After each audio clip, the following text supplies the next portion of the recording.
Oi pessoal, tudo bem? Estamos de volta com nossos vídeos aqui da parte de projetos mecânicos, né?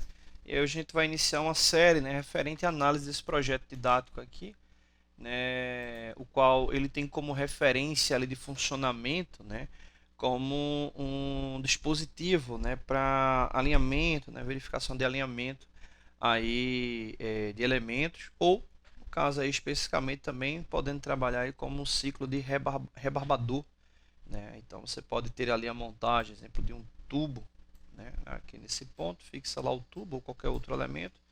E aqui na pinça você fixa o elemento que vai ali executar para rebarbar enquanto gira aqui ele. Bom, a gente vai verificar ali todo o passo a passo do conjunto, mas hoje a gente vai iniciar aqui pelo elemento 1.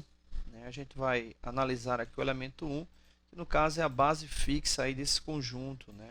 E aí no caso tem informação referente lá ao o nome do elemento, base fixa, a quantidade do elemento, aqui a indicação do material, né? Nesse caso aí o material comum com base nessa designação aí é o latão. Né? Então o material dessa base latão. Aqui a gente tem as dimensões, né, em bruto da peça, 82 por 42 por 17. E aí vamos dar uma olhadinha aqui no desenho do conjunto para identificar a peça 1. Né? Então a peça 1 está aqui referenciada, ela representa essa base aqui principal.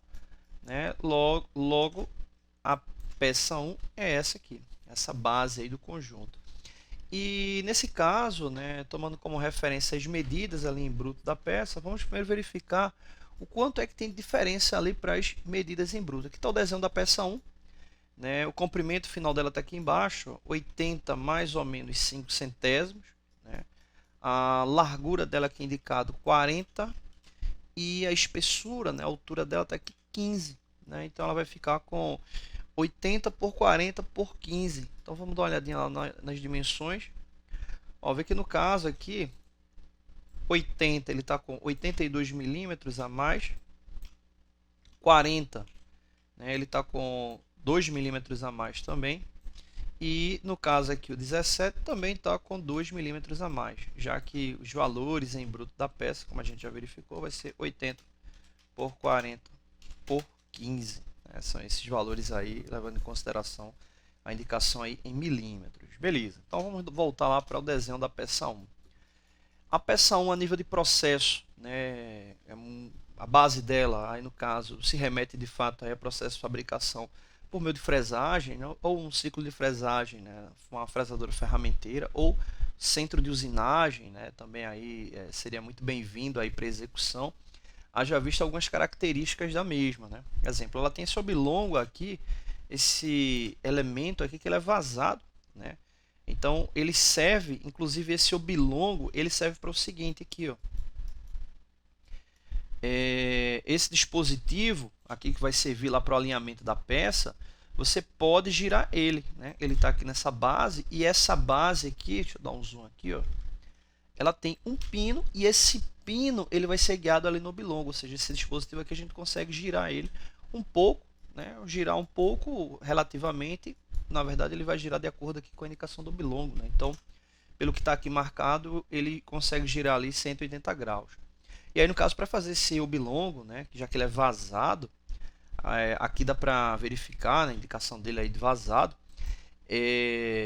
para fazer de forma manual, convencional na fresadora ferramenteira, né, o jeito prático seria utilizar uma mesa tipo platô, né, que aí você consegue fazer esse tipo de deslocamento. Né. Muitas pessoas chamam de mesa horizontal, né, aparelho divisor na horizontal, né, mas é muito também conhecido aí como platô. E aí no caso seria o elemento aí para utilizar, ou como eu disse, no centro de usinagem dá para fazer a interpolação tranquilamente aí para fazer esse corte, né? Aí da peça. E outro detalhe importante, ela tem esse raio, né, aqui na extremidade, né, pegando aqui de um ponto a outro, né. Então, se você fosse fazer ele convencionalmente, né, teria que fazer esse processo aí por meio de limagem, tal, coisa do tipo, ou centro de usinagem aí daria para fazer essa interpolação tranquilamente, né. Seria bem interessante aí para o processo. Bom, ela tem um rabo de andorinha, né? Aqui dá para ver um rabo de andorinha, ela vai ter uma indicação aqui de um guia. É, obviamente vai ter um outro elemento, né, macho aqui para deslocamento, que no caso seria o guia fêmea. ela tem um rebaixo aqui, né? Tem um rebaixo aqui até relativamente grande, né? Ela tem essa parte aqui mais rebaixada, que é onde vai estar encaixando lá a peça que vai estar deslocando, né? Girando aqui em cima. Tem alguns elementos para fixação, né? Veja que ela tem uma rosca aqui muito fina, né? M3, né? Então remetendo muito aí para uma mecânica de precisão, né? Você tem que tomar muito cuidado aqui com esse tipo de operação aí. Vejo o material sendo macio, né? Sendo latão aí, mas tem que tomar bastante cuidado aí na hora da operação para poder garantir ali o bom alinhamento, né? Exemplo, esse parafuso aqui, ele vai servir de base, ó. Ele está aqui, ó.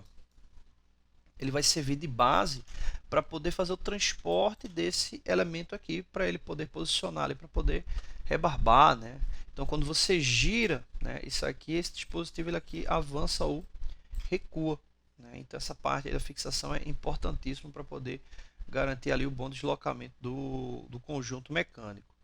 Bom, então esse aqui é o detalhe geral da peça 1. Depois a gente volta para analisar a peça 1, mas aí focando na parte das medidas, análise dimensional, né, informações de rugosidade. E aí a gente vai fazendo essa sequência aí de forma bem pausada, né, para não ficar só focando aí na parte de desenho. A gente vai retratar aí as informações desse conjunto mecânico, tá bom? Inclusive, observando aqui a peça, né, eu falei muito aqui de centro de usinagem, né, depois eu tento fazer um vídeo mostrando lá no simulador do centro de usinagem, né, características aí para operação para fazer esses tipos de contorno, tá bom? Então é isso, valeu!